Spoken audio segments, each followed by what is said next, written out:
Well, anyway, thanks for joining me. I Pleasure. was super impressed by someone setting up a fourth edition con. Um, I do know. you want to tell me like how that happened? Yeah, yeah. First the Earth cooled, then the dinosaurs came, and then um, weird journey for me. I'm a gamer of 40 years, so I've been doing the sort of tabletop RPG thing Hmm. for a long time, like yourself, and Hmm. so I started in Sheffield in '81, and we sort of played sort of AD&D First Edition, and it was great fun. Didn't make any sense, but it was a great game. I played some D&D. But at that time, that was the last time I played D&D until 2000 and blah, blah, blah, something.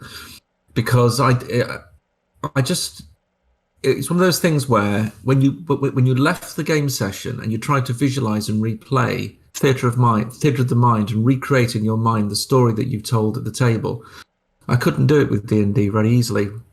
And because it was such a game with a very obtuse, I felt, and at times counterintuitive set of mechanics, that I couldn't do that. I had a great time playing it, great Were you fun. a fantasy reader as well, like before getting into the Yeah, gaming? Yeah. I So was. I was we have. interesting. So my background was kind of like, okay, sort of in some ways classic Tolkien, but then into sort of Moorcock and all that kind of stuff, and Lieber.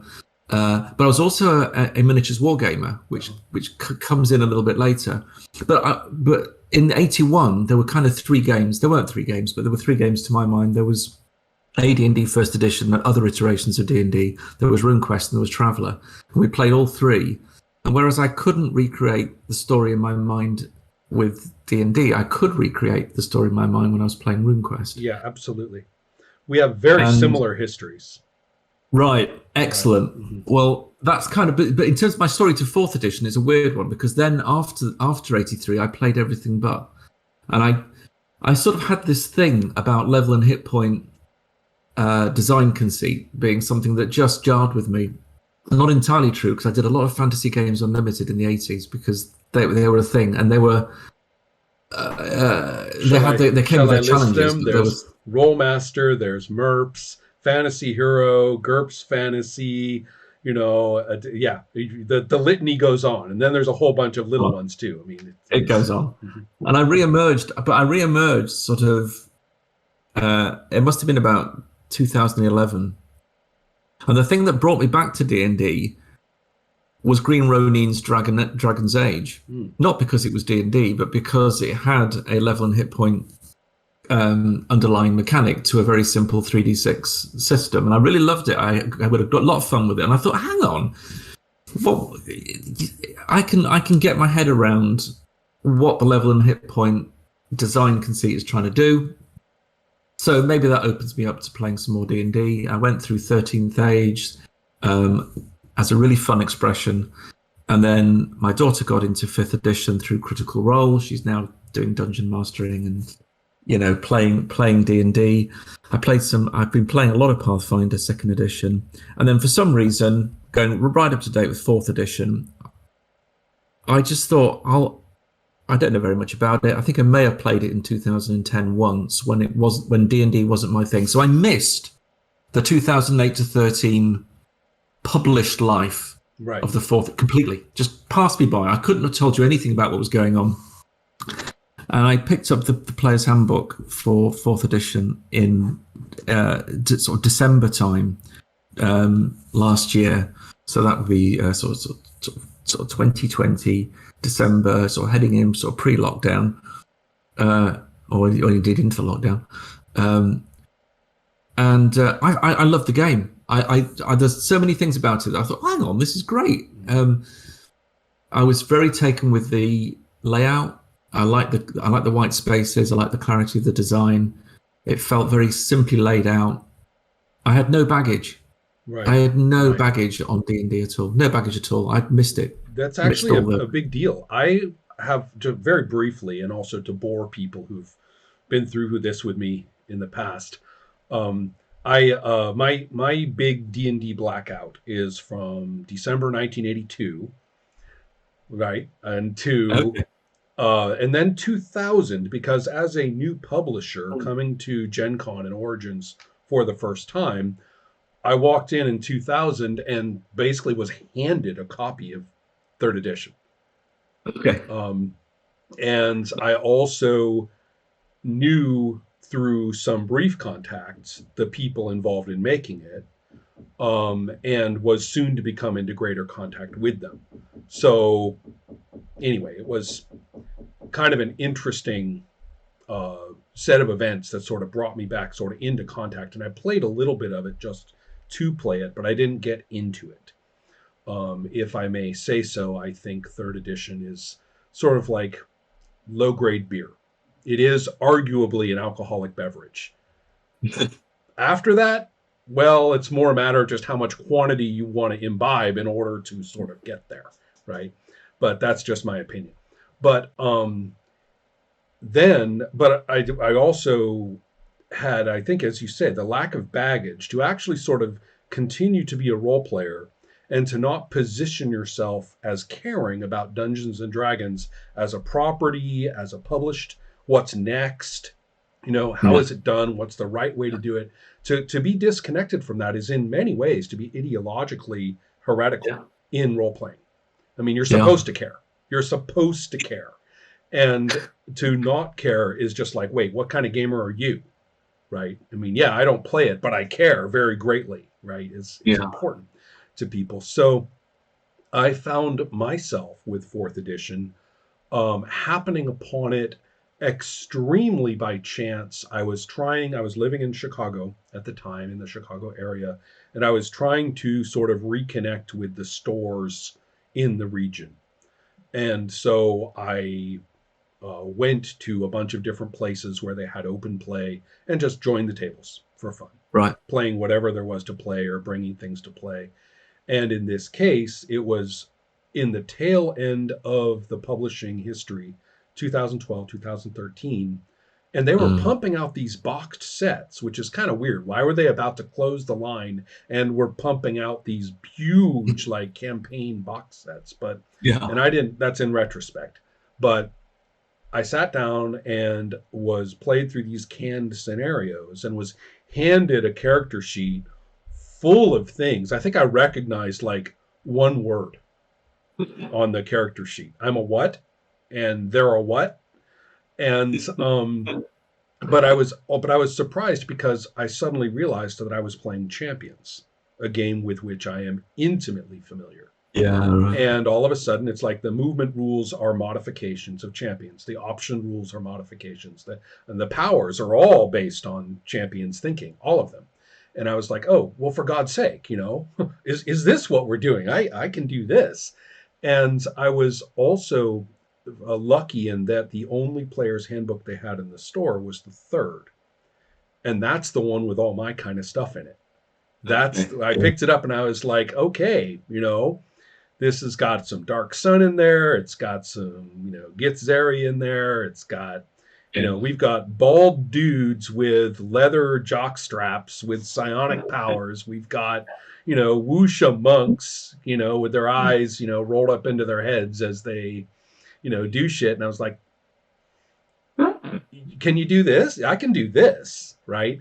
So, I came into it from that angle. And of course that's got the hybrid rules in it too. Yeah. And all of a sudden you realize that you can do really weird customized stuff with this thing. So I encountered it right at the right angle to realize what a toolbox it is, with no interest in what their elves are like, what their dwarves are like, what their dungeons are like, because none of that stuff is in that book. So therefore I got the other books in completely the wrong frame of mind. Instead of learning, how to do D&D this time, I was getting it as, well, I need to know how to hit so I can do this other thing. So I better learn the first rule book. So I kind of was lucky to come into it that way. I don't know if you had the same experience about in the last year or two then for you, but my experience after that was that I would say in public, right out in front of God and everybody, I like fourth edition. I'm playing it right now. And everybody would kind of flinch, because of course we were in the the pre-fifth, hate Oh my fourth goodness, phase. And then, but then they would come, you'll laugh at this, they would come up to me like perverts and say, yeah. you like fourth edition? I kind of like it too. Yeah. You know. So it was this whole kind of, ooh, you weren't supposed to say that, but come over here to this alleyway, right? We're hanging out where nobody's looking. And Yeah. so I was kind of amused by that, and it's factored into my later thinking about the history of D&D and the D&D as a culture and stuff like that. But Yeah. I've been playing it on and off with all the other games that I play, partly because I'm just very interested in showcasing system evolution through the history of role playing, and with D&D 4th being pretty much a wonderful example of how early champions still lives and breathes. I was, I was real pleased to see a few other people starting to do the same. But how did that come to the con idea for you? Which, just because it's lockdown, right? Got to play somehow. I mean, I'm very much show not tell. So it was kind of like I picked up 4th edition, thought it was great, but I immediately thought, well, is it? Oh, I can only really find out in play. So that's true. I kind of think with the whole lockdown thing and the pandemic, and what it's done for me is opened up a world of players. The only thing that constrains you is time zones, and so rather than having a regular group, a local group that I go to, I just basically put it out there. So I'm going to run 4th edition with someone like to play. And I quickly got a group together, mostly UK, but somebody in Seattle, I think. So we've got a West Coaster as well. So we started to play, and then I discovered in play that it was a great game. And to be honest, I've in the past 5-6 months, I'm playing Reavers of Harkenwald, which is a series of adventures. I'm interlacing my own stuff, probably, and I'm only looking back at 2008 and 13 from here, and all the stories and all the trauma, right. And most of it nonsensical to me, which is, again, as you say, an advantage. What I've discovered in the past 4 or 5 months of play was that it's some of the richest in-character play that I've ever experienced in 40 years of gaming with 4th edition. Right, how's that? Right. Well, it's not supposed to. It's supposed to suck, right? Yeah. It's not. Mm-hmm. So I kind of so as I discovered a game that was great in play as well, and I went over all the old arguments about why it wasn't a good game, most of which didn't make a great deal of sense and didn't seem to bear out. But I wasn't there, and actually I didn't care. So in fact, I was out and proud. Exactly. Yeah. Why bother picking scabs over some irrelevant nonsense, right? Yeah. Exactly. Wow. So I do run conventions. So one of the things I do, only small ones. So we're talking 40 to 80 people, local hotel. In the good old days when we could do this, although we are going back to the hotel in October, we're going to have a go with some precautions of going back to the physical. So I run those, and they're either themed. So I've got a themed one called Revelation where we run PBTA games. I've got a couple of other ones where they're a bit more open. We've got a science fiction one called North Star, and we've got Furnace. And what that does, it basically, I'm really interested in creating spaces for people to come together to play. That's kind of my thing. I'm so glad to meet you over this, because that's my spin on that is actually now my job. Upon moving to Sweden, I've left academia after 25 years as an evolutionary biologist.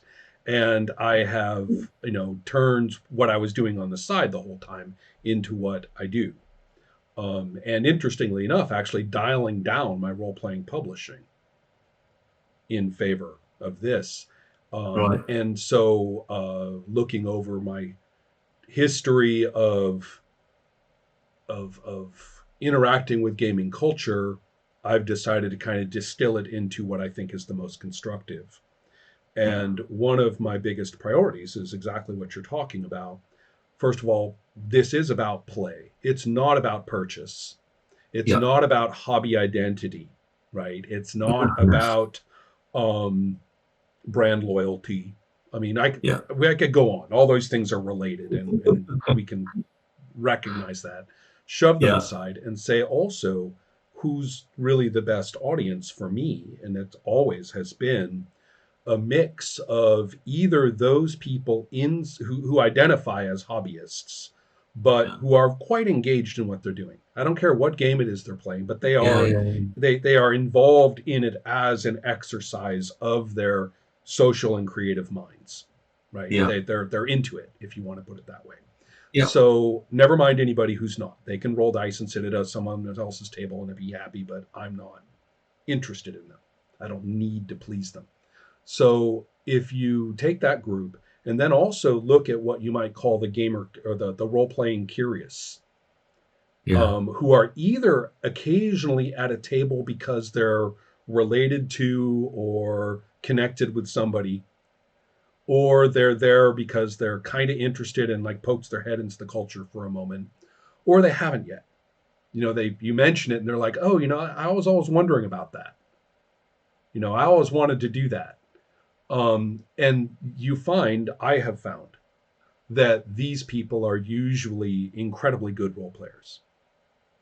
So my whole thing has been to treat those as a single group. The people in role playing who are really into it, the people who are curious about it but haven't checked it out yet, or barely so, and basically treat that as a single group of people. And so making available space for them to play in it's not a marriage, right? You don't have to, we'll let you in our group and you can be part of our group, right? It doesn't have to be a marriage. Yeah. And it doesn't have to be a cultural identity. You have to buy this, you have to buy that, you play this, you don't play that. You have to learn how to say that one sucks and this is the phrase you use, right? To do that. All of that stuff is left out. And I actually started up Adept Play well before the pandemic and discovered once it started that I had actually generated a haven, right, for people. Yeah. So therefore, your efforts in this regard, I'm like, yay, me too. Let's do this. So yeah. It's interesting. It is interesting, isn't it? I think when I discovered the game, I then discovered the community. So there are people out there who really into it. They love it. They're in corners of the internet, Right. and they're still really keen. And part of me, I have to admit, part of Confer, which is the 4th edition, Right. was a thought experiment a little bit, because usually what I do is I've got a small team of people that work with me to produce these events, and I thought, could I create an event online, just me, with give myself 2 months. So in 2 months' time, the event will take place. And can I get that up and running and get people to come along and enjoy the game? And can I just do that? Right. Is the infrastructure there on Discord where we can just do it? Right. Set up a couple of play cells and the most basic Warhorn, spot just to sign up, make it easy. And just see if the social side of it corresponds, right? Enough people. And you got, I believe, what was it? 6 sessions, 6 2-hour sessions in 2 days. All of them were full or as good as. And I mean, given a couple of fanatics who sat in on as many sessions as they could, I noticed, which is nice. But you also dragged in people whom you didn't know, right? I mean, a few people showed up who you don't know, and that's there you go. I got to meet people. That's done. Gold star. That's done. Right. And I got to play. Mm-hmm. That was the first time I played the game. Because nice. Again, with 4th edition, there's perhaps a smaller body of people who are actually running it. And so I decided for me to get to play it, I'll run it. So I've run it for 6 months. Haven't played a game once. So, I mean, selfishly, I did this with Revelation and PBTA. I couldn't get my local group to play Powered by the Apocalypse games. So I thought, well, how can I get to play? Oh, I know what. I'll create a convention. Right. Yeah, exactly. Play. And then you can actually, someone else will show up who knows how, and then you can do so that. For me, it was a friend who played in, or a member of Adept Play, who played in my game in 2017, 2018 really was taken by the system and hunted down a copy of Gamma World, the version of Okay. Gamma World. And then, so in the last few months, I played a character in that game. And so for me, I was also able to kind of just jump into a single body instead of playing, the world and setting, stuff like that. I was able Yeah. to jump into a single body and see what it's like from inside. And Yeah. one thing I also noticed was how aggressively the designers of Gamma World took the basic principles, but did not feel constrained by the many of the infrastructural pieces. So I don't Yeah. know if you're familiar with it, but a lot of the what looks like architecture in 4E turns out to be, shall we say, non-foundational. I mean, so they took the foundational parts and used it, and then they said, okay, we're going to do all this completely differently. So they don't Right. have races and classes, for example. They have these things called origins, and you roll two of them. So you end up being like an irradiated neo-human, or Okay. something like that. Yeah. And Yeah. then each one basically is treated like a combination race and Yeah. class in the original. So, but you stuck them together and you have this. It works really nicely. It Yeah. only goes Sounds up good. through a few levels. I can't remember how many, three or four.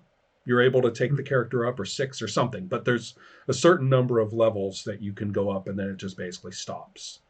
Yeah. Um, the publishing tactic at the time, which I strongly suspect was sold to Hasbro, at some committee meeting, was very focused on, hey, we'll just keep people buying cards. So, booster packs like Magic, right? And then, Right. of course, the execs at Hasbro are like, oh, booster packs. Yeah, do that. And so, but so the game is somewhat marred by this assumption that you have to keep buying cards in order to play. But the lists of them all are on the internet now. So you can just grab the lists and play off just treat it as a text, and it works Yeah. fine.